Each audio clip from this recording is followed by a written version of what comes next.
ঠাকুরকে প্রশ্ন করা হলো, বিকাশ ব্যাকুল গতি বলতে আপনি কি বোঝাতে চাইছেন? শ্রী শ্রী ঠাকুর বললেন, বিকাশ ব্যাকুল গতি কার, ভেবে দেখেন তো। অনেক বিদ্বজ্জন সেদিন অনেকক্ষণ সময় ভেবেছিলেন। তারপরে ঠাকুরই উত্তর দিয়ে বলছেন, বাতাস, বাতাসের একমাত্র বিকাশ ব্যাকুল গতি। বলি, বাতাস বয়ে যায় কোথায়? মহাবোমকে আশ্রয় করে। আর মহাবোমকে আশ্রয় করে যখন বাতাস বয়ে যায় তখনই শব্দ উত্থিত হয়। এই কারণেই উপনিষদ আমাদেরকে জানিয়েছেন শব্দকে মহৎ ব্রহ্ম বলে চিহ্নিত করা হয়েছে। এই শব্দকেই আকাশজনীকে আশ্রয় করে শব্দ উত্থিত হয় বলেই, আকাশজনীকে উদ্ভূত হয় বলেই তাকে মহৎ ব্রহ্ম বলে চিহ্নিত করা হয়েছে। আর সেই কারণেই এত বিস্তৃত বিরাট আলোচনা। শ্রী শ্রী ঠাকুর একদিন হাসতে হাসতে বলেছিলেন, শালা গরু আর গুরুর মধ্যে একটা হস্যকারের তফাৎ, বুঝেছিস? গরু আর গুরুর মধ্যে মাত্র একটা হস্যকারের তফাৎ। একটা হস্যকার উল্টো পাল্টা করলেই গরু গুরু, গুরু গরু, এক লহমায় হয়ে যায়। এটা যে কেমন হয়, তার মাধুর্যমণ্ডিত জীবন, তার লীলায়িত জীবনকে পরিক্রমা না করলে আমরা বুঝতে পারবো না। আমাদের একজন ঋত্বিক দেবতা ছিলেন, তার নাম হচ্ছে নির্মল কুমার ঘোষ। তিনি মাঝে মাঝেই বলতেন, সবাইকে বলতেন, আমি হচ্ছি সৎসঙ্গে এবং ঠাকুরের ইন্টারপ্ল্যানেটারি ঋত্বিক। এটা সবাই জানতেন, এইটা তিনি বলতেন। একদিন কৃষ্ণপ্রসন্ন ভট্টাচার্য এবং ঠাকুরের কনিষ্ঠ আত্মজ কাজলদা ঠাকুরের কাছে বসে আছে। ঠাকুরের একটা গেস্ট হাউস ছিল, ওয়েস্টার্ন বলতাম মনমোহিনী ধাম, সেখানে নির্মল ঘোষ দুপুরবেলা খেয়ে দিয়ে শুয়ে আছে। ঠাকুর হঠাৎ বলেন, নির্মলের ডাক দিয়ে নিয়ে আয়গা। একদিন গিয়ে বলেন, নির্মলদা ঠাকুর আপনাকে ডাকছেন। নির্মলদা শুয়ে বলছেন, কেন? তা তো বলেনি, শুনে এসো কেন। আবার ঠাকুরের কাছে এসে বলছেন, আপনি ডাকছেন কেন? নির্মলদা প্রশ্ন করলেন, দরকার আছে। আবার গিয়ে বলেন, দরকার আছে, আপনাকে এখনই ডাকছেন। ঠাকুরকে গিয়ে বলো আমি সস্তানি ব্রত গ্রহণ করেছি। ঠাকুরের বাণী আছে, দেহকে সে বিগ্রহের মন্দির ভেবে যত্ন করতে হয়। আনন্দবাজারে খেয়ে এসে সবে শুয়েছি, 2 ঘন্টা না হলে ঠিক হবে না, 2 ঘন্টা পরে আমি যাব। গিয়ে ঠাকুরকে এই কথা বলা হলো, এই কথা বললো। ঠাকুর বলেন, চেন্দরা করে তুলে নিয়ে আয়। তাকে ধরে যখন নিয়ে আসা হলো, ঠাকুর ওর দিকে ভুরু কুচকে বলছেন, তোকে এতক্ষণ ডাকতে আসিস নাই কেন? সঙ্গে সঙ্গে আঙুল তুলে শ্রী ঠাকুরকে বলছেন, চাউনি তোমার মিষ্টি করো কথা। ঠাকুর বলছে, কি কোষ কি তুই? বলে, কথা কইবি গুড়ের মতো লেপটে যাবে গা। ঠাকুর একটা করে কথা বলেন, ঠাকুরের বাণী একটা একটা করে তার সঙ্গে সঙ্গে সাপটে দিয়ে যাচ্ছে। ঠাকুর বলছেন, দেখেছিস কাণ্ড শালা, করলাম কি আর হলো কি, বললাম কি আর বুঝলো কি? যখন শীর্ষেন্দু মুখোপাধ্যায় উল্টা পুঁথি রাম বলে, শুধু সেখানে না, তার বাস্তব লীলায়িত জীবনের মধ্যে উল্টা পুঁথি রাম আমাদের মধ্যে হয়ে আছে। আর এর ভেতর থেকে আমরা মাঝে মাঝেই সব কিছু হারিয়ে ফেলি। তাকে বুঝি তিনি আমাদের গুরু, তাকে বুঝি সব কিছু, তা আমরা মাঝে মাঝে হারিয়ে ফেলি। আমাদের বিখ্যাত এক ব্যক্তিত্ব, তার নাম স্বামী প্রত্যগাতানন্দ সরস্বতী মহারাজ। তিনি 6টি খণ্ডে একটি বই লিখেছেন, বইটার নাম হচ্ছে জপসূত্রম।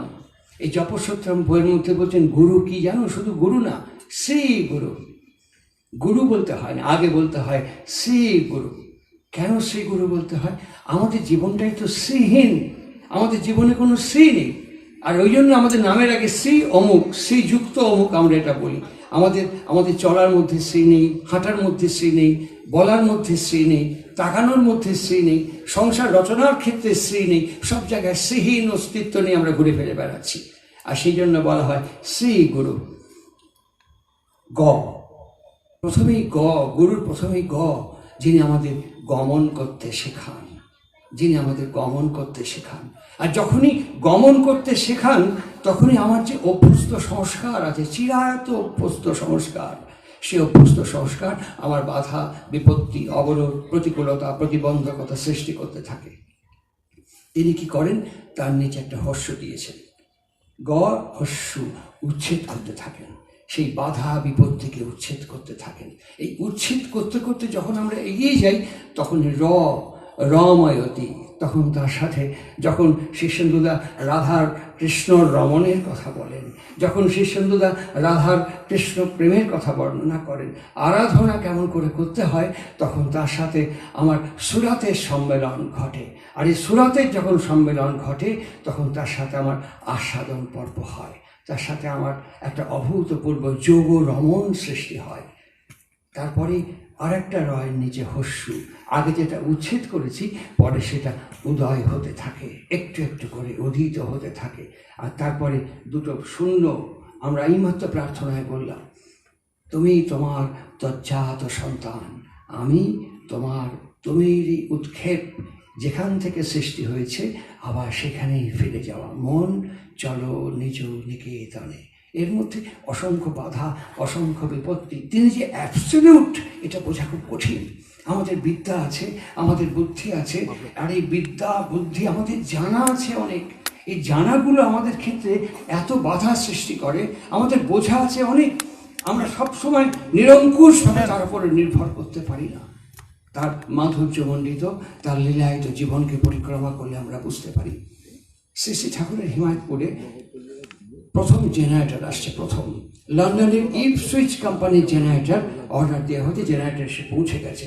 কাঠের বাক্সের মধ্যে আলাদা আলাদা পার্ট পার্ট করে জেনারেটর এসছে। আমাদের খুব বড় বড় মিস্ত্রি আশ্রমে অটল মণ্ডল, মানে যে সাইকেল সারাতে পারে, একটা নাট টাইট করতে পারে, একটা স্ক্রু টাইট করতে পারে, সেই ঠাকুরের কাছে খুব বড় মাপের মিস্ত্রি। আর সেই ঠাকুর যখন এসছে, তার লিটারেচার এসছে, ব্রোশিয়ার এসছে, ঠাকুরকে সব দেওয়া হচ্ছে, জেনারেটর এসে গেছে, এখন ভালোভাবে এটাকে ফিট করতে হবে। ঠাকুর সবার কথা শুনলেন, খুব ভালো করে ভাববেন, খুব আজকের যে বিষয় খুব ভালো করে মনন করবেন। এর থেকে আমাদের আহরণ অর্জন করে নিয়ে আমাদের চলার পথকে ঠিক করতে হবে। ঠাকুর সবার দিকে তাকালেন, সব বরেণ্য বিদগ্ধ বিশিষ্ট মানুষজন ঠাকুরকে ঘিরে দাঁড়িয়ে আছেন। ঠাকুর সবার দিকে তাকিয়ে বললেন, অটল কনে। অটল মণ্ডলকে ডাকিয়ে নিয়ে আসা হলো। অতগুলো লোকের সামনে শ্রী ঠাকুর ওই যে কিছুই জানে না, ইংরেজি তো পড়তেই পারে না, কিছুই জানে না, তার দিকে তাকিয়ে বললেন, তুই এই জেনারেটর ফিট করে চালা দিবে পারবো? অটল সঙ্গে সঙ্গে বলে, আপনি যখন বলছেন তখন আমি পারবো। খুব সহজ কথা। ঠাকুর ওই তো হয়ে গেল, লাগাই যায় সারা।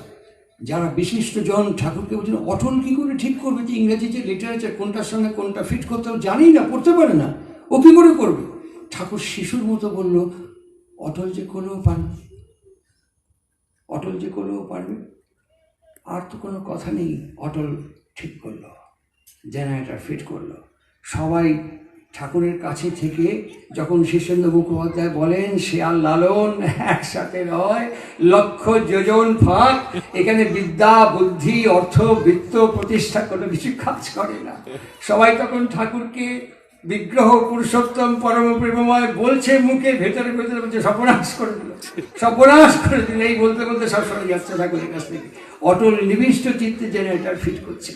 যখন চালু করার সময় পাবনা শহর, হিমায়তপুর না, হিমায়তপুর পাবনা 4 মাইলের দূরত্ব, পাবনা শহর ভূমিকম্পের মতো কেঁপে উঠেছিল, টুকরো টুকরো হয়ে ভেঙে ছিন্ন বিচ্ছিন্ন হয়ে গেল এই দামি জেনারেটর। তেলে কালিতে মোবিলে সেই ছন্ন ছাড়া হয়ে অটল মাথায় হাত দিয়ে বসে ভাবছে, হায় আমি কি করলাম। যখন শীর্ষেন্দুদা বলেন তিনি আমাদের কাছে কি চান, একটা জিনিস চান, টান। যখন এই টানের কথা বলেন তখন এই বিধ্বস্ত বিপর্যয়ের মধ্যে ওই টানটি একটুখানি আভাসের মতো এসছে, আমি সব সর্বনাশ করে দিলাম আমার গুরু। ওই টানটি নিয়ে এসে যখন কপালে হাত দিয়ে তেল কালির মধ্যে বসে আছে, কাঁধের ওপরে একটা হাত, তার পাশে মাটিতে এসে বসেছে। তুই আমার এত ক্ষতি করলি, এত সর্বনাশ করলি, এসব কথা না। কি বললো জানেন? কাঁধে হাত দিয়ে বলছেন, তুই বুঝতে পারেছিস তোর ভুলটা কনে? একটি প্রশ্ন করেছিলেন, তুই বুঝতে পারেছিস তোর ভুল কনে? অটল মুখ ঘুরিয়ে বললেন, হ্যাঁ বুঝতে পারেছি। ব্যাস, আর একটা ইপসুইচ জেনারেটর, আবার একটা জেনারেটর আসলো, আবার অটল ফিট করলো। ইংরেজি লেখাপত্র সব ওখানে পড়ে থাকলো, লিটারেচার ব্রোশিয়ার, অটল ফিট করে দিল। জেনারেটর গাক গাক করে চলতে শুরু করলো। আলোকিত হয়ে উঠলো হিমায়তপুর। তিনি বহুবার বলেছেন, এবার নাংলা মানুষ দিয়ে শালা বৈতরণী পাড়ি জমাবো। তিনি কখনো বলেননি বিদ্বজ্জন দিয়ে, ধনী মানুষ দিয়ে, বিশিষ্ট মানুষ দিয়ে বৈতরণী পাড়ি দেব। তিনি বলেছেন নাংলা মানুষ দিয়ে এবার বৈতরণী পাড়ি দেব। সে নাংলা মানুষের ক্যাপিটালটা কি? বিশ্বাস। সে নাংলা মানুষের পুঁজি কি? টান। সে নাংলা মানুষের অস্তিত্ব কি? তার প্রতি অবিকৃত অপ্রত্যাশী নিনর ভালোবাসা। আর এইটা কি করে হয়? তার মাধুর্যমণ্ডিত জীবনকে দেখতে হয়, তার লীলায়িত জীবনকে ধ্যান করতে হয়। চোখ বন্ধ করে ধ্যান হয় বলে আমি বিশ্বাস করি না। আমি মনে করি তাকিয়ে তাকিয়ে ধ্যান করতে হয়, চলতে চলতে ধ্যান করতে হয়, প্রত্যেকটি কাজের মধ্যে ধ্যান করতে হয়। ঠাকুর তার ভাইজিকে চিঠি লিখলেন প্রফুল্ল কুমার দাস। ওইখানে বসে একটা ছোট্ট পিঁড়ি ছিল, তার উপরে উপর হয়ে বসে চিঠিটা লিখলেন। লেখার সঙ্গে সঙ্গে বললেন, যে আমি সই করি। তিনি শেষকালে একটু হাতটা কাঁপতে কাঁপতে লিখলেন, দিন আমি। এটা লেখার পরে এবার ভাঁজ করছে আরও একজন। যখন ভাঁজ করছেন ঠাকুর তাকিয়ে তাকিয়ে ভাঁজ করাটা দেখছেন। ভাঁজ করাটা দেখে বলছেন ঠিক হল না, ছোট্ট করে বললেন ঠিক হলো, দে আমার দে। কাগজটা নিয়ে নিলেন, কাগজটা নিয়ে তিনি ভাঁজ করলেন, একদম সুন্দর নিখুঁতভাবে ভাঁজ করলেন। ভাঁজ করে প্রফুল্ল দাসের হাতে দিয়ে বলছেন, প্রত্যেকটা কাজ, তোমার প্রত্যেকটি কাজ নিখুঁত নিনড়ভাবে সম্পাদন করার চেষ্টা করো। তোমার প্রত্যেকটি কাজ যখন নিখুঁতভাবে করতে পারবে, তোমার অন্তরস্থ ঠাকুর তাতে প্রীত হবে। খুব পরিষ্কার ভাষা। তোমার প্রত্যেকটি কাজ যখন নিখুঁত এবং সুন্দরভাবে সম্পাদন করতে পারবে, তোমার অন্তরস্থ ঠাকুর তখন প্রীত হবেন। আস্তে আস্তে আমি খোকনকে বলছিলাম, ঠাকুরকে জিজ্ঞাসা করছেন যে ঠাকুর, আমরা যখন সংকটে পড়ি, দুর্দশায় পড়ি, সমস্যায় পড়ি, আপনি শুনতে পান? আপনি তো থাকেন বহুদূর, আপনি শুনতে পান? শ্রী ঠাকুর বলেছিলেন, তোমার অন্তরস্থ ঠাকুর যদি শুনতে পান, তাহলে আমিও শুনতে পাই। এই অন্তরস্থ ঠাকুর শুনবেন কেমন করে? আমার প্রত্যেকটি কাজ যখন তাকে প্রীত, নন্দিত, আনন্দিত করে তুলবে, তখন আমার অন্তরস্থ ঠাকুর শুনতে পাবেন। আর আমার মন একরকম, মুখ একরকম, চলা একরকম যদি হয়, তাহলে আমার অন্তরস্থ ঠাকুর শুনতে পাবেন না। হাজার প্রার্থনা করলেও শুনতে পাবেন না। এই যে আমরা 2 মিনিট প্রার্থনা করলাম, প্রফুল্ল কুমার দাস ঠাকুরের নারায়ণী কেরানি বলেছেন, উনি শ্রী ঠাকুরকে সরাসরি প্রশ্ন করছেন, ঠাকুর আমি কত যোগী সাধক, কত তাপসকে দেখেছি, কি সমস্যা? আচ্ছা ঠিক হয়ে যাবে, ঠিক হয়ে গেল, ঠিক হয়ে যাচ্ছে। এরকম অনেক ছোট ছোট অসংখ্য যোগী তাপস যারা সাধক আছে, ঠিক করে দিচ্ছে। আমরা যারা পুরুষোত্তম প্রাপ্ত হয়েছি বলে বিশ্বাস করি, মনে করি, আমরা যখন প্রার্থনা করি কাজ করে না কেন? ঠাকুর একটা ছোট্ট লাইন বলেছিলেন, কনসেন্ট্রেটলি হয় না, সুকেন্দ্রিকভাবে হয় না। আমরা দুধও খাই, জামাকও খাই, এদিকেও থাকে মন, ওদিকেও থাকে মন, আমার প্রার্থনা কাজ করে না। আর এটা একটা রুটিন অভ্যাস। একদিন এরকম করে চোখ বন্ধ করে প্রার্থনা করলে হয় না। প্রার্থনা কথাটার মানেই বলেছেন প্রকৃষ্ট অর্থ বোধ ব্যঞ্জনা অনুযায়ী তদনুপ্রকারে চলা। ঠাকুর একদিন বলেছেন, এই যে তোমরা পূর্ণাঙ্গ প্রার্থনা আমরা করলাম আজকে, তিনি এটাকেও পূর্ণাঙ্গ প্রার্থনা বলেননি। তিনি বলেছেন এইটি হচ্ছে তোমার পূর্ণাঙ্গ প্রার্থনার পূর্বানুকৃতি। এই শব্দটি ব্যবহার করেছেন, এটি হচ্ছে তোমার পূর্ণাঙ্গ প্রার্থনার পূর্বানুকৃতি।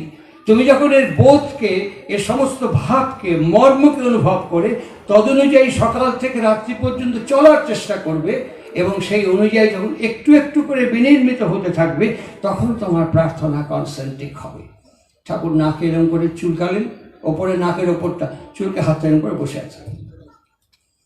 বঙ্কিম রায়দা ছিলেন, তিনি ঘোরাঘুরি করতে করতে ঠাকুরের দিকে তাকে হাত ওরম করে আছেন, হাত ধোয়া লাগবো, মাথা নাড়লেন।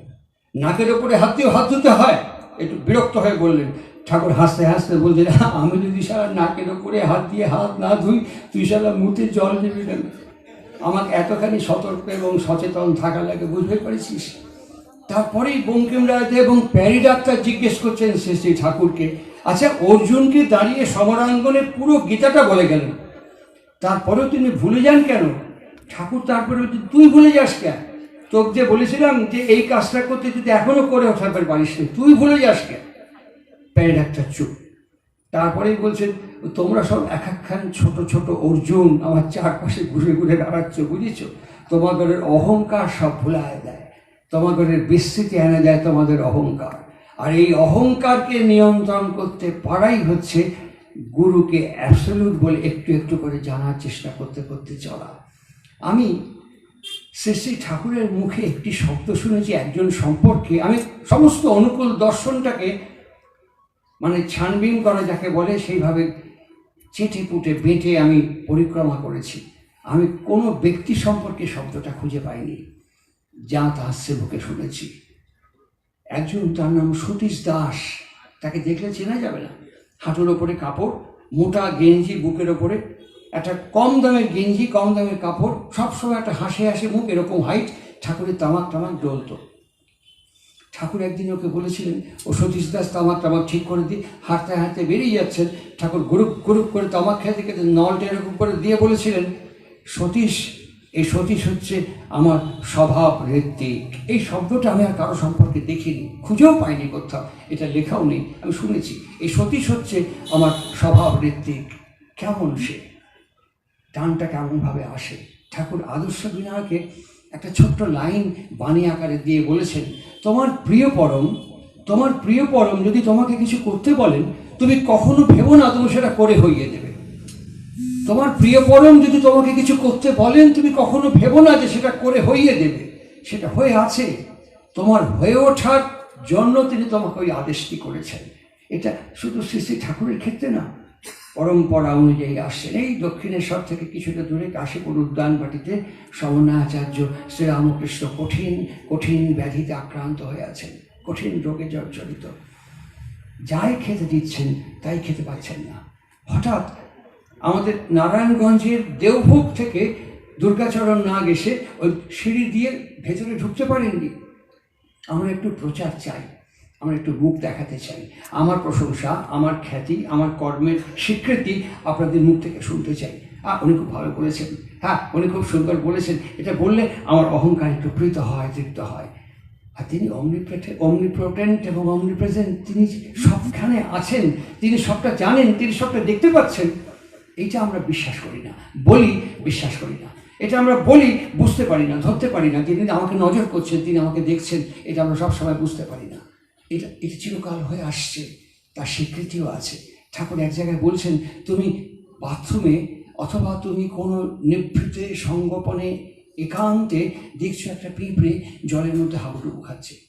তুমি এরকম করে একটা কাঠি দিয়ে বা আঙুল দিয়ে পিঁপড়েটাকে তুলে ডাঙায় তুলে দিলে, কেউ দেখলো না, কেউ শুনলো না, কেউ জানলও না। একজন নোটিস করলো, তিনি পরম পিতা পুরুষোত্তম। প্রকৃতির অভিধানে দুটো শব্দ নেই। তিনি পরিষ্কার বাণীতে বলছেন, প্রকৃতির অভিধানে, ঈশ্বরের অভিধানে দুটো শব্দ নেই। কি? অহেতুক আর অলৌকিক, এই দুটো শব্দ নেই।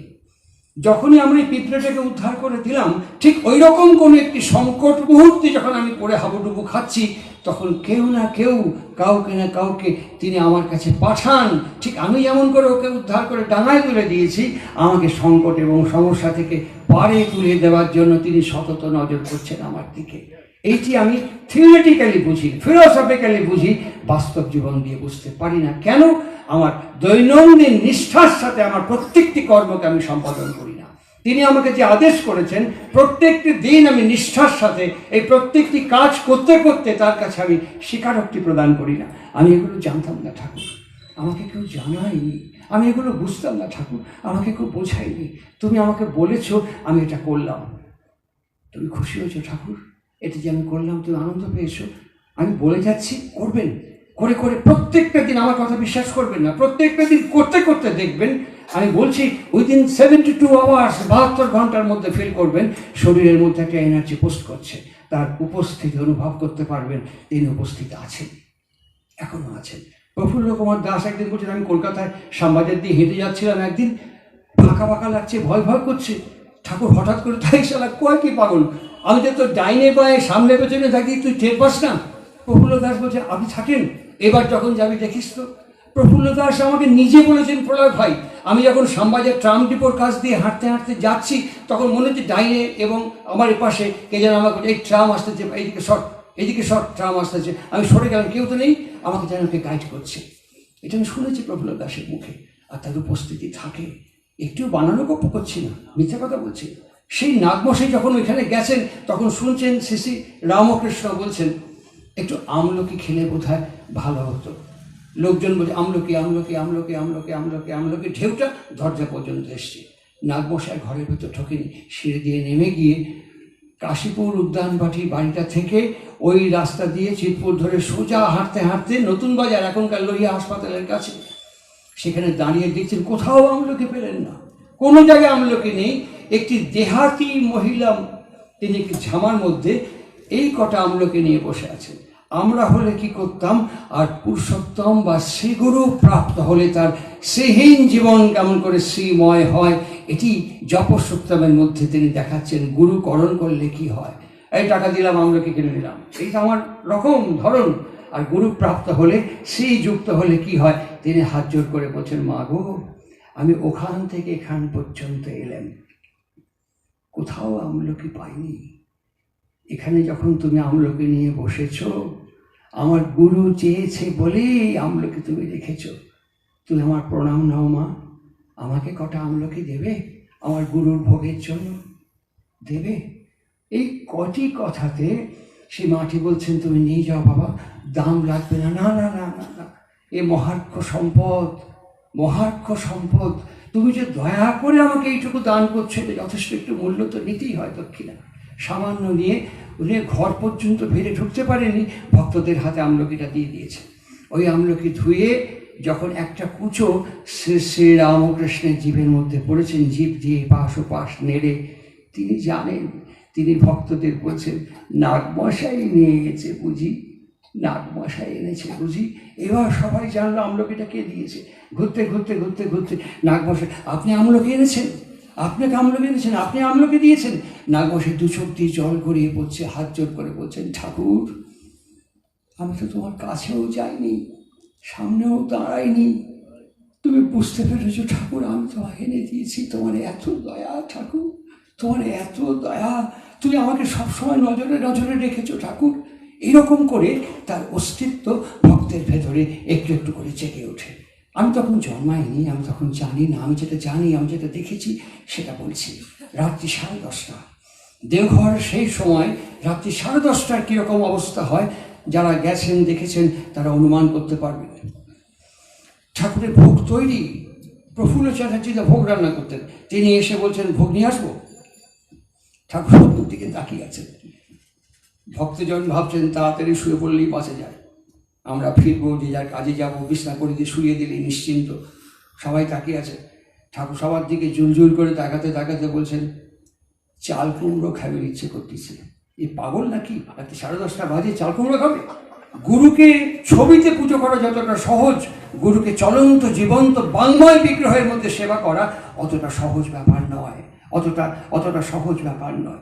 তাই যখন বলেন সমরাঙ্গনে দাঁড়িয়ে নিমিত্ত মাত্র ভবসভ্য সাচি, এই নিমিত্ত হওয়াও কিন্তু যুগ যুগান্তরে তপস্যা সাধনা সাপেক্ষ বিষয়।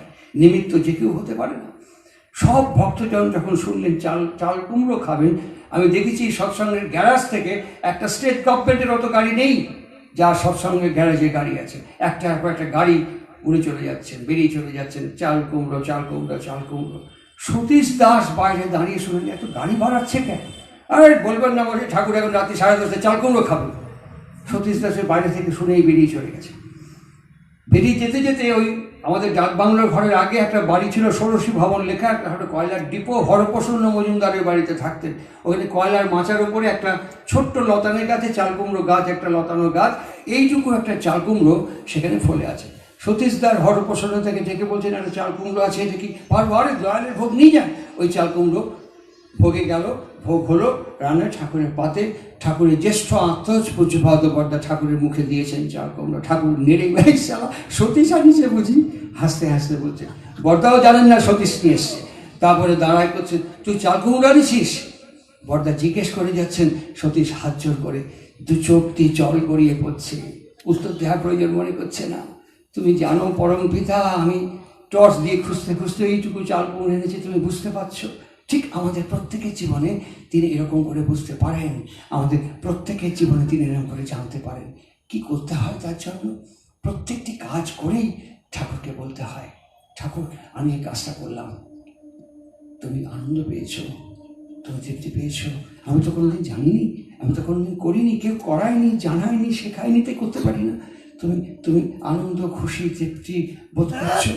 এইটা বারবার বলতে বলতে তখন প্রত্যেকটি কাজের মধ্যে মনে হয় আমার প্রত্যেকটি স্টেপিং ঠাকুর নজর করছেন, আমার প্রত্যেকটি মুভমেন্ট ঠাকুর নজর করছেন, আমার প্রত্যেকটি মুভমেন্টের মধ্যে তিনি সম্পৃক্ত হয়ে আছেন। তারই অখণ্ডতা একটু একটু করে আমার খণ্ডিত অস্তিত্বের মধ্যে একটা সমন্বয়ের সূত্র তৈরি করে ফেলেন। আর এই সমন্বয়ের সূত্র যেমন সূত্রে মনেই গণাইব, তেমনি শ্রী শ্রী ঠাকুর বলেছেন নিষ্ঠা হচ্ছে তার একমাত্র পথ। যেমন বৃষ্টি পড়ছে, শব্দ হচ্ছে, আমি কথা বলছি, আমার সামনে যারা বসে আছেন অনেকেই কথা বলছেন। কিছুক্ষণ আগেই হাত তুলে যিনি হারমোনিয়াম বাজাচ্ছিলেন, হাত তুলে সবাইকে থামতে বলছিলেন, আস্তে আস্তে আস্তে এরকম বলছিলেন। ঠিক এইরকম একটা চিত্র শ্রী শ্রী ঠাকুর অনুকূল চন্দ্রের সামনে হয়েছে। বিশিষ্ট অধ্যাপক, বিশিষ্ট বরেণ্য বিদগ্ধ পণ্ডিত ব্যক্তিত্ব যার সাথে 1975 সাল পর্যন্ত আমি সঙ্গ করেছি, যার সঙ্গে 1975 সাল পর্যন্ত একসাথে জীবন যাপন করেছি, শ্রদ্ধেয় পঞ্চানন সরকার মহাশয়, তিনি একদিন প্রসঙ্গক্রমে বলছেন, আমি হিমায়তপুরে যখন গেলাম ঠাকুর আমাকে তপবনের দায়িত্ব দিল, বুঝলি। এই তপবনের দায়িত্ব নিয়ে ক্লাসে যখন ঢুকি তখন ছাত্ররা সব নিজেরা নিজেরা কথা বলে, হইচই করে, খেলা করে। আমি থামতে বলি, কেউ থামে না। আমি শুনতে বলি, কেউ শোনে না। আমি তখন ঠাকুরের কাছে গিয়ে একদিন বললাম, ঠাকুর আপনি আমাকে যে দায়িত্ব দিয়েছেন এই দায়িত্বটা পালন করা আমার পক্ষে সম্ভব না, খুব কষ্টকর হচ্ছে। ঠাকুর কানে হাত দিয়ে বললেন, কি হয়েছে? উনি বললেন, এই ব্যাপার, সেটা শুনতেই চায় না। এই বাচ্চাদের দিয়ে কি করে করাবো? আমি একটা কলেজের প্রফেসর ছিলাম, আপনি আমাকে পাঠশালা তপবনের পণ্ডিত করেছেন, আমি এটা কতদিন বরদাস্ত করবো? এটা সম্ভব হচ্ছে না। কি বললেন জানেন? এই যে পরম প্রেম শ্রী ঠাকুর, তিনি পঞ্চানন্দের দিকে তাকিয়ে হাতটা কসলাতে কসলাতে বলছেন, কিছু মনে করবেন না তো? না, বলুন। আমার মনে হয় এর ওয়েদের দোষ না, আপনার দোষ। আমার দোষ? আমি পড়াবার জন্য এখানে আসি, আমি পড়াতে চাই, সিনসিয়ারলি পড়াচ্ছি, ওরা শুনছে না, এটা আমার দোষ? ঠাকুর কি অসাধারণ কথা বলছেন। আপনি কখনো গ্রামে যাত্রা দেখেছেন পঞ্চানন্দা? বলে, হ্যাঁ, বহুবার বরিশালে থেকেছি, বহুবার যাত্রা দেখেছি। তিনি বলছেন যে যাত্রা যখন শুরু হয়, কনসার্ট শেষ হয়ে যায়, যখন পরপর আর্টিস্টরা মঞ্চে ঢোকে, তখন যদি এই চানাচুর, এই চা, এই বাদাম এরকম বিক্রি করছে, কেউ এই গ্রাম ওই গ্রামের লোকের সঙ্গে দেখা হয়েছে, কথা বলছে, তখনও যদি কথা বলে যায়, তখন আর্টিস্টকে মঞ্চ থেকে বলে, এই থামুন, আমি যাত্রার ডায়ালগ বলছি। বলে না, কি করে? বলে ওদের মতো কয়ে যায়। তখনও যদি চা বিক্রি করে, চানাচুর বিক্রি করে, বাদাম বিক্রি করে, কথা কয় লোকজন, তখন পেছনের লোক সামনের লোককে মাথায় চাটি দিয়ে বলে, এই চুপ বসুন। আস্তে আস্তে কেওয়াস কসমাস হয়ে যায়, হয় কি না? বললো, হ্যাঁ। যাত্রার দলের শিল্পীরা তো একবারও কয় না, আপনারা থামেন, আমি ডায়লগ বলছি।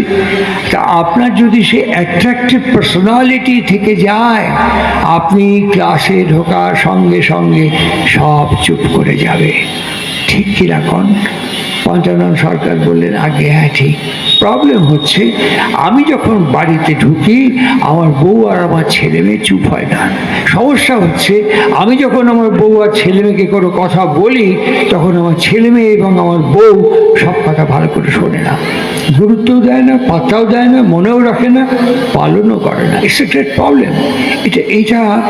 এই সমস্যাগুলো আমার জীবনে না, আমার খুব ভালো মনে আছে, আরজি কর, জানি এত গণ্ডগোল হচ্ছে, এই আরজি করে একবার রিইউনিয়নে শীর্ষেন্দু মুখোপাধ্যায়, বর্তমান সাহিত্যের এক প্রবাদতম ব্যক্তিত্ব, প্রবাদ প্রতিম, ওনাকে ডেকেছিলেন। উনি আমাকে সঙ্গে করে নিয়ে গিয়েছিলেন, যারা MBBS করেছেন, রিইউনিয়নে। এবং সেখানে উনি কথা শুরুতেই বলছেন, আপনারা যে আমাকে ডেকেছেন আমার খুব ভালো লাগছে, আপনারা যে চুপ করে আমার কথা শুনবেন, যাই যতটুকু সময় বলি, এটা আমার খুব আনন্দ হচ্ছে। কেন জানেন? আমার বউ আর আমার মেয়ে, আমার ছেলে আমার কথা সবসময় শোনে না, আপনারা শুনছেন। সবাই হো হো করে হেসে উঠল। তখন বললেন, বেশি হাসবেন না, এই যারা আমাকে ডেকেছে MBBS doctor, those are all allopathic doctor, কিন্তু খোঁজ নিয়ে দেখবেন এদের বউরা, কাকিমারা, বাবা মারা অনেকে হোমিওপ্যাথি ওষুধ খায়, আয়ুর্বেদিক ওষুধ খায়। এর অ্যালোপ্যাথি ডাক্তার, এর অনেক সময় আয়ুর্বেদিক এবং হোমিওপ্যাথিক ওষুধ খায়। ঠিক এইরকম একটি চিত্র, এইরকম একটি পরিবেশের মাঝখানে আজকে যার শ্রী চরণে আমরা সমবেত হয়েছি, শ্রী ঠাকুর অনুকূল চন্দ্র, ওনার কাছে সরাসরি জিজ্ঞাসা এবং প্রশ্ন এসছে, ঠাকুর, ধর্ম করলে পরে কি হয়? ধর্ম কি? ধর্ম কাকে বলে? ধর্ম করলে কি হয়? খুব সরাসরি প্রশ্ন এসছে। আর সে প্রশ্নটা আমার মতো মূর্খ মানুষ করেননি। যিনি প্রশ্ন করছেন তিনি ভারতবর্ষের অন্যতম নোবেল লরিয়েট স্যার চন্দ্রশেখর ভেঙ্কটরমণের একজন অন্যতম সহযোগী ব্যক্তিত্ব কৃষ্ণপ্রসন্ন ভট্টাচার্য। যিনি প্রশ্নটি করছেন তিনি দেশবন্ধু চিত্তরঞ্জন দাসের বাবা, ভুবন মোহন দাসের অন্তরঙ্গ বন্ধুর পুত্র, কালীপ্রসন্ন ভট্টাচার্যের পুত্র কৃষ্ণপ্রসন্ন ভট্টাচার্য যিনি এই প্রশ্নটি করছেন, তার সঙ্গে বার্ট্রান্ড রাসেল এবং অ্যালেক্সিস ক্যারেলের চিঠিপত্রের সংযোগ সম্পর্ক, ইন্টারন্যাশনালি যোগাযোগ এবং সম্পর্ক আছে। সেই রকম একটি ব্যক্তিত্ব কৃষ্ণপ্রসন্ন ভট্টাচার্য শ্রী শ্রী ঠাকুর অনুকূল চন্দ্রকে সরাসরি প্রশ্ন করছেন, ধর্ম করলে পরে কি হয়? আপনারা বিবেচনা করে দেখবেন। ঠাকুর টুইঙ্কেল অফ অ্যান আই, চোখের নিমেষে উত্তর দিচ্ছেন, সাধারণ জ্ঞান বাড়ে। সাধারণ জ্ঞান বাড়ে। ধর্ম করলে কি হয়? সাধারণ জ্ঞান বাড়ে। কি বাড়ে? কমন সেন্স গ্রো করে। আমরা সঙ্গে সঙ্গে বলতে পারি আমাদের কি সাধারণ জ্ঞান নেই? আমাদের কি কমন সেন্স নেই? আমাদের কি সাধারণ জ্ঞান এবং কমন সেন্সের ঘাটতি হয়ে গেছে একেবারে, যা অনুকূল ঠাকুরকে শেখাতে হবে? নিশ্চয়ই প্রশ্ন আমাদের ভেতরে হতেই পারে। আমি আপনাদের কাছে ছবি বলছি। আমি মাঠে ঘাটে পথে ঘুরে বেড়ানো মানুষ, আমি মানুষের মিছিলে পা মেলানো মানুষ, আমি সকাল দুপুর বিকেল রাত্রি চলাফেরা করা, মিছিলে চলা মানুষ। আমি যা দেখেছি আমি আপনাদের কাছে তাই বলছি। এই আমি নদিয়ার বাতকুল্লায় একটা সৎসঙ্গ করছি, একটা ঘরোয়া, এই যে বললো না প্রামাণিক, যে ওর বাড়িতে ওরা করতো, মহুয়া টহুয়া বাড়িতে করতো, ঠিক এরকমই বাড়িতে একটা সৎসঙ্গ করছি। সেই সৎসঙ্গ যে হচ্ছে, সেই বাড়িতে যিনি প্রাইভেট টিউটর, তিনি আমাদের পশ্চিমবঙ্গে বিজ্ঞান মঞ্চ তৈরি হয়েছিল, এখনো আছে কিনা বলতে পারবো না, প্রবীর ঘোষ করেছিল। এই বিজ্ঞান মঞ্চের একজন প্রোফাউন্ড মেম্বার, একটা বোনাফাইড মেম্বার, তিনি ওই বাড়ির প্রাইভেট টিউটর, তিনি ওখানে বসে আছেন। ওই বাড়ির যে মেয়ে সৎসঙ্গ হয়ে গেল, প্লেটে করে প্রসাদ নিয়ে গিয়ে বলছে, স্যার প্রসাদ। উনি তাকে বলেন, আমি ওসব বিশ্বাস করি না, আমি এখান থেকে ওখানে দিকটা পাচ্ছি, চেয়ারে বসে আছে, আমি ওসব বিশ্বাস করি না। স্যার আমাদের সৎসঙ্গে প্রসাদ। আরে বললাম তো আমি বিজ্ঞান মঞ্চের মানুষ, এইসব সৎসঙ্গ ধর্ম প্রসাদ আই ডোন্ট বিলিভ ইট, আমি সব খাবো না। নিয়ে আসলো। তারপরে বাড়িতে চা করলো, মহু আমাকেও চা দুটো বিস্কুট দিল খেতে। ঠিক ওরকম ডিশে করে চা আর বিস্কুট নিয়ে আসছে, আমি এখান থেকে বসে ওখানে দেখছি। ইন এ মিন টাইম তিনি নাকের মধ্যে হাত দিয়ে খোঁচালেন, শুকনো শিকনি বার করে গুটিয়ে গুটিয়ে ফেলে দিচ্ছেন এনাকে ওনাকে। ওই নাকটাই, ওই হাত, ওই আঙুলটাই দাঁতের মধ্যে পান খাচ্ছিলেন, আঙুলটা ঢুকিয়ে দিয়ে পানটা খুঁচিয়ে খুঁচিয়ে কিছু পানের টুকরো নিয়ে এসে বাইরে ফেললেন। এবার ওই হাতে উনি চাটা থেকে, প্লেট থেকে বিস্কুট নিতে যাচ্ছেন। আমি এখানে বসে বললাম, স্যার জাস্ট আ মিনিট, আমার গাড়ি আছে। আপনার বাতকুল্লাতে নিশ্চয়ই অসংখ্য প্যাথোলজি ল্যাব আছে, আপনি বিজ্ঞান মঞ্চের মানুষ বলেই বলছি। এই আঙুলটা এরকম করে একবার মাইক্রোস্কোপের নিচে দিয়ে আপনি টেকনিশিয়ানদের জিজ্ঞাসা করুন, এই আঙুলে খাওয়া প্রশস্ত না অপ্রশস্ত, এই আঙুল দিয়ে খাওয়াটা ঠিক না বেঠিক, একবার জাস্ট জিজ্ঞেস করে আসুন। আমার চোখের সামনে মাস্টারমশাই আঙুল গুটিয়ে গেল, কথা বন্ধ হয়ে গেল, মাথা নিচু করলেন, চা না খেয়ে আস্তে আস্তে বেরিয়ে চলে যাচ্ছে। আমি খান চা। সাধারণ জ্ঞানের নমুনা এগুলো, বিজ্ঞান মঞ্চের মানুষ হয়ে। একটা লেখাপড়া জানা মানুষ, যে হাওড়া যাচ্ছি স্টেশনে ফ্যাঁক করে ফেলে দিলাম, ফেলে দিয়ে হ্যান্ডেলটা ধরলাম, ধরে ওই হ্যান্ডেলে হাতটা মুছে দিলাম, নেমে গেলাম লিলুয়া কিংবা দাসনগর কিংবা টিকিয়াপাড়া। তারপরে আরেকজন ওখান থেকে ওই হ্যান্ডেলটাই ধরবে, তারপরে মহা বলবে চা খান, ওই আঙুলে আমি চাটা ধরবো, ওই আঙুলে আমি বিস্কুটটা খাবো। এটা কি ঠিক সাধারণ জ্ঞানের নমুনা? পিএইচডি, ডক্টরেট করেছেন, ডক্টর হয়েছেন, এটি কি সাধারণ জ্ঞানের নমুনা বলে? আমার কথা আমি উপস্থাপিত করছি, সিদ্ধান্ত আপনারা নেবেন। কেন ইনি প্রাসঙ্গিক এবং প্রয়োজনীয় শুনে রাখুন। উনি বলছেন, শিকড়ি ঝেড়ে ধোয় না হাত, শিকড়ি ঝেড়ে ধোয় না হাত, বক্ষ ব্যাধির হয় উৎপাত। এটি কি আমাদের সাধারণ পরিবারে মা বাবা হিসেবে, অভিভাবক হিসেবে আমাদের সন্তানদের আমরা শেখাই, সবসময় শেখাই? এই যে অঙ্কুরহাটিতে আমি আসলাম, বেশ কয়েক মাস আগে এই অঙ্কুরহাটি ক্রস করছে, অঙ্কুরহাটিতে ভয়ঙ্কর জ্যাম হয়। ওই জ্যামে বড় বড় সব 18 চাকা 20 চাকার লরি দাঁড়িয়ে দুদিকে, আর গা দিয়ে লোহার আংটা বাড়ানো আছে যেখান থেকে দড়ি দিয়ে বাঁধে, ওই আংটাগুলোর পাশে একটা লিকপিকে লোক, একদম লিকপিকে লোক, আর সাইকেলটাও লিকপিকে সাইকেল নিয়ে দুটো লরির মাঝখানে দাঁড়িয়েছে। আমার যিনি গাড়ি চালাচ্ছেন তিনি জানলার কাঁচটা খুলে তিনি বললেন, পাশে গিয়ে দাঁড়ান, যে কোনো লরি ডাইনে বাঁয়ে করলে আপনি পেস্ট হয়ে যাবেন, একদম একদম স্যান্ডউইচ হয়ে যাবেন। কি উত্তর দিল জানেন? একটা পা বাঁদিকে এরকম করে সাইকেল থেকে নামিয়ে দিয়ে বেঁকে গিয়ে বলল, তোর বাপের রাস্তা সরে বাচ্চা। আমি বললাম যে কি সুন্দর ভাষা দেখুন, এই লোকটা কারো বাবা, এই লোকটা কারো স্বামী, এই লোকটা কারো ছেলে, এই লোকটা কোনো অঞ্চলের প্রতিবেশী। ভাষা কি বেরোচ্ছে মুখ দিয়ে? কেন শ্রী শ্রী ঠাকুর অনুকূল চন্দ্রের প্রয়োজন এবং প্রাসঙ্গিকতা? উনি বলছেন ভাব ভাষাকে নিয়ে আসে, ভাব ভাষাকে আনয়ন করে। বইটার নাম হচ্ছে শিক্ষা বিধায়না। উনি বলছেন ভাব ভাষাকে নিয়ে আসে। আর যে বইটা এইমাত্র পাঠ করলো সেবন্ত, তার মধ্যে একটা লাইন আছে, সব সময় ভাবমুখী থাকতে চেষ্টা করো। তারপরে আছে গুরুমুখী হতে চেষ্টা করো। এই গুরুমুখীনতা এবং ভাবমুখীনতা আমাকে কি করায়, কি করায়, কেমন করায়? এই গুরুমুখীনতা এবং ভাবমুখীনতা আমাকে কেমন করায়, কেমনভাবে চলায়, কি শেখায় আমাকে প্রত্যেক দিন, কি কি আদেশ করে আমাকে প্রত্যেক দিন।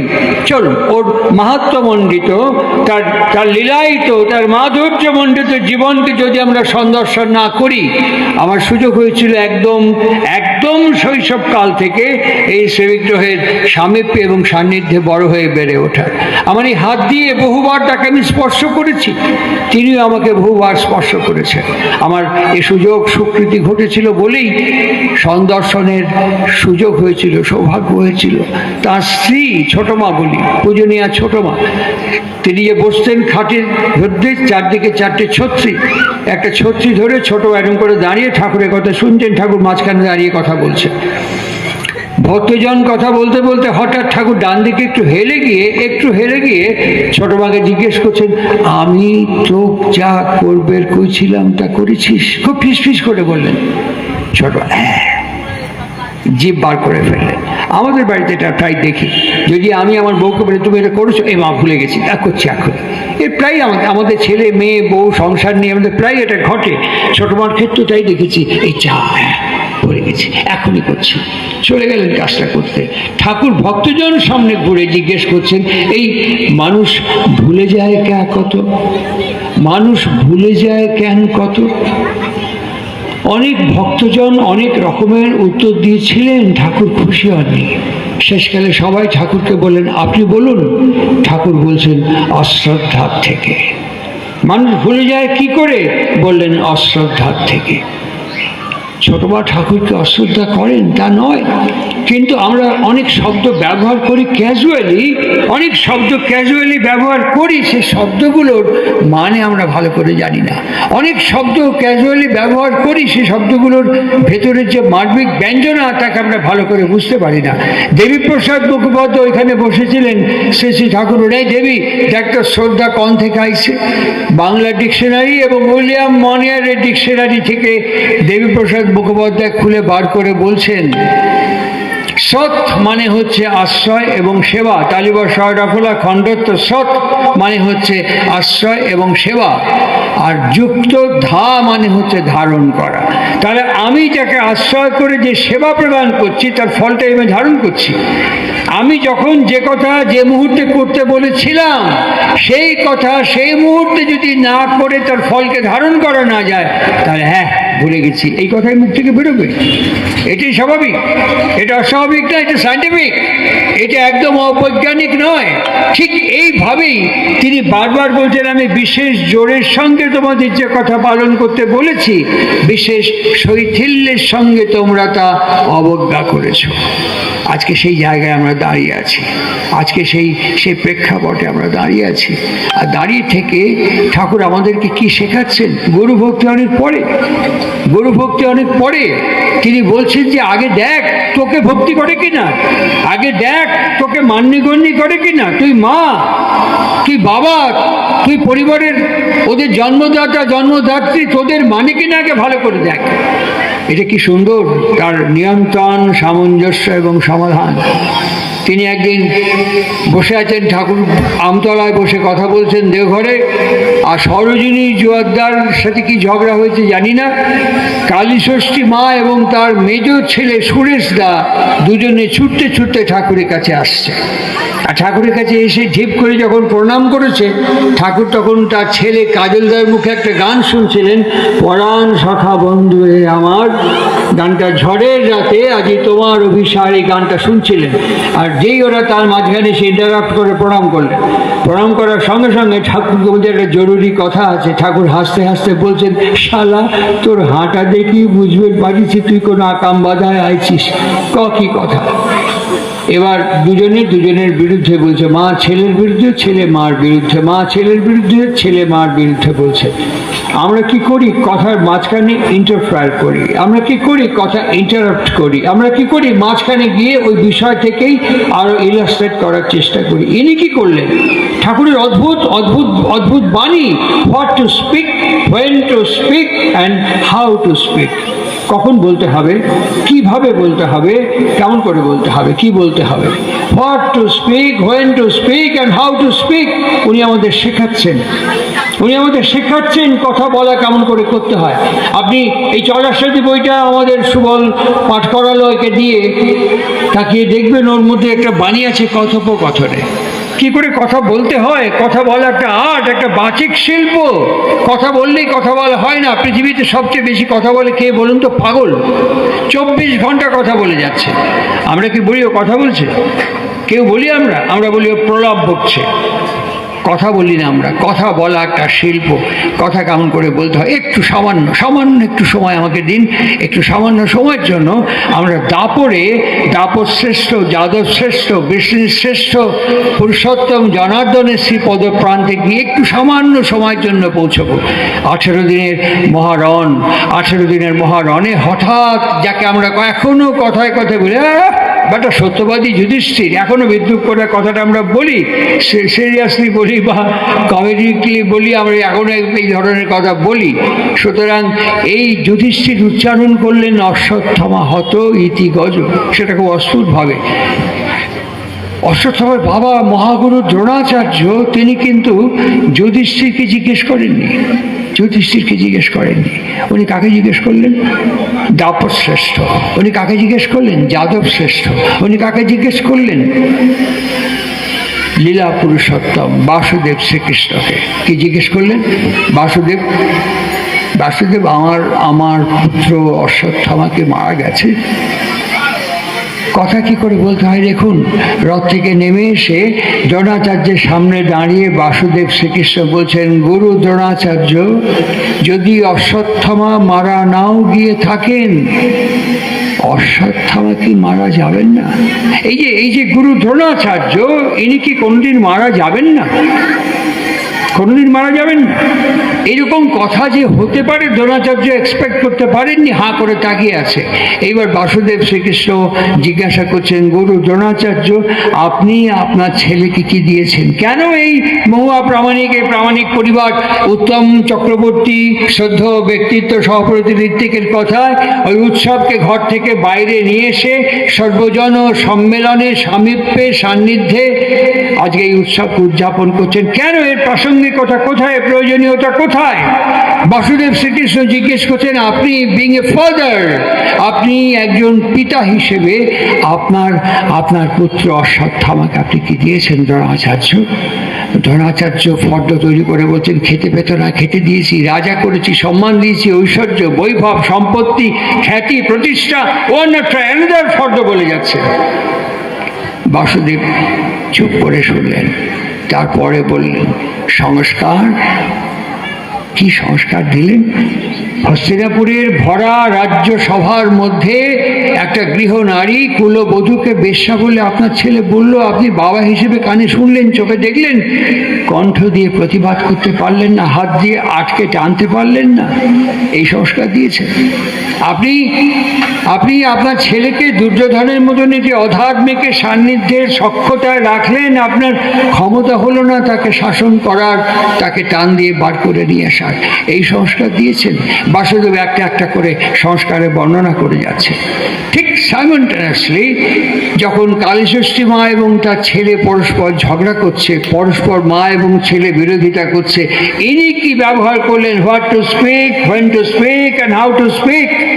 ইনি হট করে উচ্চারণ করলেন, দুজনের কথা বলছেন, ঝগড়া করছেন, চুপ করে থেকে উচ্চারণ করলেন, মহামায়া প্রভাবেনা। এটা একটা অপ্রাসঙ্গিক, আনকল ফর। উনি উচ্চারণ করছেন মহামায়া প্রভাবেনা দুবার, তারপরে আবার উচ্চারণ করছেন মহামায়া প্রভাবেনা। সুরেশ দা, কালীষষ্ঠী মার মেজ ছেলে, মাথাটা একটু খারাপ, সন্তোষ দার ভাই, মাথাটা একটু খারাপ। আমাদের সঙ্গে ওদের সুতোর ব্যবসা ছিল একসময়, মাথাটা একটু খারাপ। উনি ফট করে ঠাকুরের থেকে তাকিয়ে বললেন, মায়া কি যায় নাকি? আপনি মহামায়ার কথা বলছেন? এই তো মায়া নিয়ে তো কথা হচ্ছে মার সাথে আমার। মায়া কি যায় নাকি? মহামায়ার কথা বলছেন। ঠাকুর আবার বললেন মহামায়া প্রভাবে না। আরে দূর থাকুন তো আপনি, মহামায়া, মায়া যাচ্ছে না তার মহামায়া। ঠাকুর এবার একদম প্লেনে নিচু স্তরে নেমে এসে ঝুঁকে গিয়ে বললেন, তুই যে এত চিৎকুর পাচ্ছিস, মায়া কাক কয় তা তুই জানিস? দুদিকে মাথা নেড়ে বলল, না জানি না। লিমিটেশন, সীমাবদ্ধতা, যা আমাকে সীমিত করে রাখে, যা আমাকে সীমায়িত করে রাখে, যা আমাকে আবদ্ধ করে রাখে, কাক কয় মায়া। মা কাক কয় জানিস? জানি না। এই যে তোর মা এখানে বসে রয়েছে, মা মানে যিনি পরিমাপন করেন। তোকে যে তোর বাপের থেকে তোকে যে পরিমাপন করে নিয়ে আইছে তোর মা, তোর বাপের যে ভাব, যে বৈশিষ্ট্য সেই সময় মা ধারণ করবে পারিছিল, তাই তোকে পরিমাপন করে তুই হয়েছিস। এখন তুই যদি তোর মার সাথে ঝগড়া করিস, কার সাথে ঝগড়া করা হবে রে কত? তোর বাপই তো তুই, তোর বাপের সংস্কার তুই, তোর বাপের ভাব তুই, তোর মা যা ধারণ করেছে। এখন যদি ঝগড়া করিস, কার সাথে ঝগড়া করা হবে রে? উনি বলেন বাপের সাথে। তার সাথে যদি তোর বাপের সাথে ঝগড়া করতে চাস তা কর। আস্তে আস্তে আস্তে আস্তে ঝগড়াটা এক মুহূর্তে থেমে গেল। একটা শব্দ, একটা ব্যবহার। আজকে প্রাসঙ্গিকতা কোথায়? আমরা বুঝতে পারি না যে একটা উৎসবের সঙ্গে একটা বিবাহের সম্পর্ক আছে। এই উৎসবের প্রাসঙ্গিকতা কোথায়? আমরা বুঝতে পারি না যে একটা বিবাহের সঙ্গে একটা প্রজননের সংস্কার আছে। আমরা বুঝতে পারি না এই বিবাহ এবং প্রজননের সঙ্গে যে শিক্ষার সংস্কার আছে। ঠাকুরকে জিজ্ঞেস করছেন শৈলেন্দ্রনাথ ভট্টাচার্য, আপনি হিমায়তপুর আবির্ভাব ভূমি পাবনা থেকে দেওঘর পর্যন্ত 5টা কথা সমানে বলে আসছেন, যজন, যাজন, ইষ্টভৃতি, সস্তায়নী, সদাচার। আপনি কি খেয়াল রাখেন, খবর রাখেন যে গোটা ইউরোপ জুড়ে এখন প্রগ্রেসিভ মুড, এখন গোটা ইউরোপ জুড়ে প্রগ্রেসিভ মুভ করছে। আপনি এই 5টা কথা বলতেন, এই কথাগুলো দিয়ে আমরা কি করব? এখন ইন্ডাস্ট্রিয়াল ট্রেন্ড এসছে, ইন্ডাস্ট্রির কথা বলতে হবে। ঠাকুর সঙ্গে সঙ্গে নিখিল ঘোষকে বললেন, ঠাকুরের কাছে বসেছিলেন, আর প্রফুল্ল দাসকে বললেন যে একটি ইন্ডাস্ট্রি রুট কি, ইন্ডাস্ট্রি কোন থেকে আইছে। আমি এমন মানুষ দেখিনি পৃথিবীতে এখনো পর্যন্ত, এখনো কোনো ব্যক্তিত্ব দেখিনি, আমার চোখের সামনে এখনো পড়েনি যে প্রত্যেকটা কথার ধাতুগত শব্দগত অর্থকে খুঁজে বার করছে। মুহূর্তের মধ্যে ওরা দুজনে এসে বললেন industry comes from to air. ঠাকুর বলছেন উইয়ের মানে কি? বলছেন to build up from within. তাহলে যজন, যাজন, ঈশ্বরভৃতি, সস্তায়নী এবং সদাচার একটা ব্যক্তিত্বকে কিভাবে বিনির্মিত করে তোলে ভেতর থেকে, সেটাকে সঠিক, সম্যক, যথার্থ এবং বিহিতভাবে পরিবেশন করেন শ্রী গুরু পুরুষোত্তম তার দীক্ষার মধ্য দিয়ে। আমার কথা শেষ পর্বে আসবো, উত্তম কথা বলবে, সুবল কথা বলবে, বিষ্ণু আছে, আরও অনেকে বলবে, আমি রওনা হব। এই যে এতক্ষণ ধরে কথাগুলো বললাম আপনাদের কাছে, আমি পরপর 3-4টি সৎসঙ্গে 3-4টি উৎসবে একই কথা বলে এসেছি, আবার রিপিট করছি, কেননা এটা আমাদের পক্ষে প্রয়োজনীয়। যেটা আপনারা যারা, যে কয়েকজন মানুষ বসে আছেন, যে কয়েকজন মানুষ, এই কয়েকজন মানুষের কাছে যদি আমি একটা সাদা কাগজ আর একটা পেন্সিল বা ডট পেন দিয়ে বলি একটা গোল বৃত্ত তৈরি করে দিন, তো গোল, নিখুঁত একটা গোল বৃত্ত নিন, তৈরি করে দিন। আপনারা বলবেন যে আমরা গোল বৃত্ত তৈরি করতে পারবো, কিন্তু নিখুঁত বৃত্ত তৈরি করতে পারবো না। নিখুঁত হবে না, ব্যাকাতারা হয়ে যাবে। কিন্তু আপনারাই একটা নিখুঁত গোল বৃত্ত করতে পারবেন যদি আপনাদের হাতে আমি একটা কম্পাস তুলে দিই। ওই কম্পাসটার মধ্যে ডট পেন বা পেন্সিল বসে এরকম করে ঘুরিয়ে দিলে পরেই একটা নিখুঁত গোল বৃত্ত হবে। ভুল বলছি না তো? এই কম্পাসটাই হচ্ছে গুরু, আর এই অনুশীলন, অনুশাসন, অভ্যাসটাই হচ্ছে যজন যাজন ইষ্টভৃতি সস্তানি সদাচার। আর একে নিখুঁতভাবে পরিপালন করে চলার নামই হচ্ছে দীক্ষা গ্রহণ করার কথা। দীক্ষা গ্রহণ করলে পরে আমি তো এই যে আপনি কিছুক্ষণ আগে বললেন আপনি ঠাকুরকে ছোটবেলা থেকে দেখেছেন, কাছে বসেছেন, ছুঁয়েছেন। আমি যে এখানে বসে আপনার কথা শুনছি, আমি তো ঠাকুরকে দেখিনি। আমি যে আপনার কথা এখানে বসে শুনছি, আমি তো ঠাকুরকে ছুঁইনি। এই যে আমি এইদের প্রামাণিকটা উৎসব করছি, আমি যেখানে বসে আপনাদের কথা উৎসবে অংশগ্রহণ করেছি, আমি তো ঠাকুরের কাছে কখনো বসিনি। তাহলে আজকে এই যে সুবল, বিষ্ণু, এই যে উত্তম যারা এখানে বসে আছেন, এই যে প্রামাণিক, এরা যদি আমাকে দীক্ষা দেয়, এই দীক্ষা আমার মধ্যে কি করে কাজ করবে? এই নিশ্চয়ই র্যাশনাল কোশ্চেন, এ প্রশ্ন আমাকে করতেই পারেন। তাহলে আজকে যদি আমি দীক্ষা নিই, আর এই দীক্ষা নিয়ে উত্তম ঠাকুরকে দেখেনি, বিষ্ণু দেখেনি, প্রামাণিক দেখেনি, এদের মাধ্যমে যদি আমি দীক্ষা নিয়ে যদি আমি এখানে বসে নাম জপ করি, আপনি যে কথাগুলো বললেন, আমার সাধারণ জ্ঞান, আমার পর্যবেক্ষণ, এগুলো কি করে বাড়বে? ঠিক এই প্রসঙ্গে একটু ছোট্ট কথা বলে নিই। আমাদের ঠাকুরের একজন বিখ্যাত ব্যক্তিত্ব ছিলেন, কীর্তনের ঋষি বলা হতো তাকে, কিশোরী মোহন দাস। আর যার কথা দিয়ে আমি শুরু করেছিলাম, পঞ্চানন সরকার। একদিন পঞ্চানন সরকারকে কিশোরী মোহন দাস বলছে, পঞ্চানন্দা, আমার বউ খুব ভালো অড়হর ডাল রান্না করতে পারে, খুব ভালো অড়হর ডাল রান্না করে, আপনাকে একদিন খাওয়াবো। বেশ কিছুদিন বাদে, চল আজকে খাওয়াবো। ওইখান থেকে দরজা দিয়ে উঠোন পার হয়ে এসে ঘরের দিকে তাকিয়ে বলছে, কই গো শুনছো? হ্যাঁ গো, হ্যাঁ বলো, পঞ্চানন্দাকে নিয়ে এসছি, একটু মুগের ডাল রান্না করো। পঞ্চানন্দা কানে কানে বলছে, সে কি কিশোরীতে, আপনি যে বললেন আপনার বউ অড়হর ডাল রান্না করে? দীক্ষা নেওয়ার সঙ্গে সঙ্গে আমার এটা বেড়ে গেছে। বলে কি? ঠাকুরকে জিজ্ঞেস করেছিল দীক্ষা ধর্ম করলে কি হয়? উনি বলেন কমন সেন্স গ্রো করে। আর দীক্ষা নিলে কি হয়?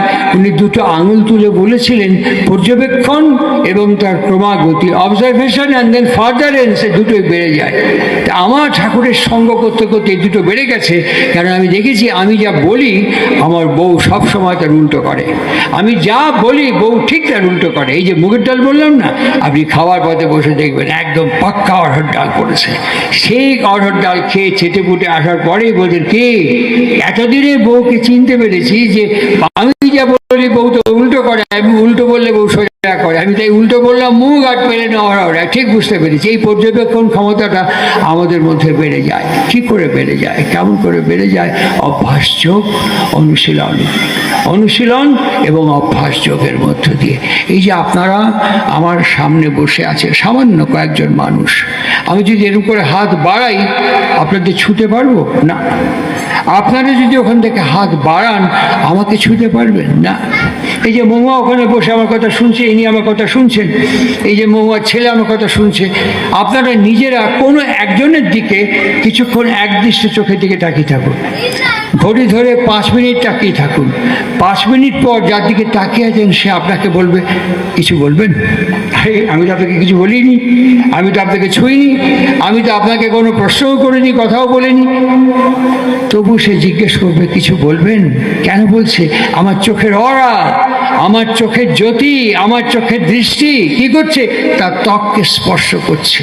বুঝতে কোনো অসুবিধা হয় না, চোখের দৃষ্টির মধ্যে জ্যোতি আছে, দীপ্তি আছে, শক্তি আছে, এটা বুঝতে কোনো অসুবিধা হয় না। But this are all eccentric, সব বহির্মুখী। উপনিষদ একটা শব্দ দিয়ে বলেছেন পরাঞ্চিখানি, সব বহির্মুখী। আর একে দীক্ষা নেওয়ার সঙ্গে সঙ্গে আমার কাজ কি? অন্তর্মুখী করে নেওয়া। একটি কাজ কি, অন্তর্মুখী করে নাও। আপনাদের দেশে শক্তি আছে? এই যে বাচ্চাগুলো চিৎকার করছে, বাইরে শব্দ হচ্ছে, নানান ধরনের আওয়াজ কানের পর্দার মধ্যে আসছে, আপনাদের কানের মেমব্রেন সব নিচ্ছে, কিন্তু আপনারা, আমি যে কথা বলছি, ইট ইজ অলসো সাউন্ড, আপনারা আমার এই শব্দটি গ্রহণ করছেন। আর এই শব্দটি যে গ্রহণ করছেন, অন্তর্মুখীনতার সাথে গ্রহণ করছেন। ঠিক একইভাবে, ঠিক একই রকমই আমি গুরু নির্দেশিত পথে আসনে বসে সাদা চাদর মুড়ি দিয়ে একইভাবে আমি যখন 20 মন্ত্র জপ করে অন্তর্মুখী করতে থাকবো, তখন আমার চোখের জ্যোতি অন্য হবে, আমার উপস্থিতি অন্য হবে, আমার মান্যতা, আমার সম্মান অন্য হবে, পরিবারের গ্রহণযোগ্যতা অন্যরকম হবে। তখন আমি বুঝতে পারবো ঠাকুরের বাণী, রেগে গেলি আর আমি রাখবো না, রোজ বলি অক্রোধী, তখন আমার মনে পড়বে চটা দেখলেই মিষ্টি বলো, হৃদ্য দীপন স্বরে। এই ব্যবহার চটা লোকের উপকারী করে। তখন আমার মনে পড়বে খারাপ ব্যবহারকে তিক্ত ব্যবহার রুচ্চ করো, যেমন তর সুক্ত, এতে ফল ভালোই ফলে, ঝিনুকে যেমন মুক্ত। এই নিয়ন্ত্রণী প্রক্রিয়াটা আমার ছিল না, এই নিয়ন্ত্রণী আবেগ আমার ছিল না, এই নিয়ন্ত্রণী কৌশল আমার ছিল না। শ্রী গুরু পুরুষোত্তমের দীক্ষা নেওয়ার পর, শ্রী গুরু পুরুষোত্তমের সান্নিধ্যে আসার পর এইসব সাধারণ জ্ঞানগুলো আমার মধ্যে আসতে শুরু করবে। আর প্রত্যেকটি ব্যবহার, ছেলেকে এটা বললাম করলো না, মেয়েকে এটা বললাম করলো না, ওকে এটা বললাম করলো না, এদিকে ধ্যান না দিয়ে কেন করলো না, কি জন্য করলো না, কি কারণে করলো না, এই বিষয়ে ধ্যান চলে যাবে। কারণকে উন্মোচন করার দিকে আমার মন যাবে। যে ঘটনা বা কর্ম মানুষকে কারণমুখী করে দেয়, তাই হচ্ছে আধ্যাত্মিকতা। আর এই আধ্যাত্মিকতা তখন আমার ভেতরে একটু একটু করে স্প্রাউট করবে, two build up from within. আমার ছেলের সাথে কি ব্যবহার করলে, মেয়ের সঙ্গে কেমন ব্যবহার করলে, পরিবারে কীরকম ব্যবহার করলে তারা আমার প্রতি অনুরক্ত এবং কৃতজ্ঞ হয়, সেই কর্মানুশীলনের দিকে আমার ধ্যান এবং দৃষ্টি যাবে। আমি একটি যৌথ পরিবারে গিয়েছিলাম, তার বাড়ির একটি বউ, সেজও ছোট এরকম হবে মনে নেই, ঠিক অনেকদিন আগের কথা তো। তার যে মা বলেছিলেন, এই যৌথ পরিবারে বিয়ে দিয়েছি বাবা, বেশি খেটো না, এক একটা অজুহাত বার করে ফুটে যেও। তখন যখনই সকাল হতো, সকালে রান্না একজন, জলখাবার দুপুরের রান্না একজন, সন্ধ্যের একজন, রাতের একজন, সব বউদের ভাগ ছিল। সে মাঝে মাঝে বলতো, বর্দি ভাই মাথাটা কি ধরেছে গো, একদম উঠতে পারছি না, বর্দি ভাই কোমরে কি ব্যথা গো, একদম উঠতে পারছি না। আর বর্দি ভাই বলতো, শুয়ে থাক, অসুবিধা নেই, শুয়ে থাক। ওকে সব কিছু করার পরও গরম জল হট ব্যাগ দিয়ে কোমরে দিত, আসলে তো ব্যথা নেই, ছ্যাক করে উঠতো, আসলে তো মাথা ব্যথা নেই, মাথা টিপে দিত, তারপরে কখনো ঘুমিয়েও পড়তো। এইরকম করতে করতে একদিন সংসার টুকরো টুকরো হয়ে গেল। যখন টুকরো টুকরো হয়ে গেল, তখন বর্দি ভাইয়ের গুরুত্ব কত ওই ছোট ভাই অনুভব করতে পারছে। বর্দি ভাই একই সঙ্গে বড় যা এবং মায়ের মতন কি করে আমাকে আগলে স্নেহ মায়া মমতা দিত, একদিন আলাদা হয়ে গিয়ে অনুভব করতে পারছে। এর ভালোবাসাকে পর্যবেক্ষণ করার ক্ষমতা তো আমার হয়নি। তাই আবার ফিরে গিয়ে বললো, বর্দি ভাই আলাদা হয়েছিল, আলাদা থাকা ভালো নয়, একসাথে থাকবো, ভাগ করে নেবো দুই বোনের মতন। এরকম করেই শ্রী ঠাকুর অনুকূলচন্দ্র গান লিখতে সাহায্য করেন, কত ভাঙা ভাঙা ঘর লাগিল জোড়া। ঠিক এইভাবেই সৎসঙ্গ আমাদের সংবদ্ধ, সন্নিবদ্ধ, ঐক্যবদ্ধ করে তোলে।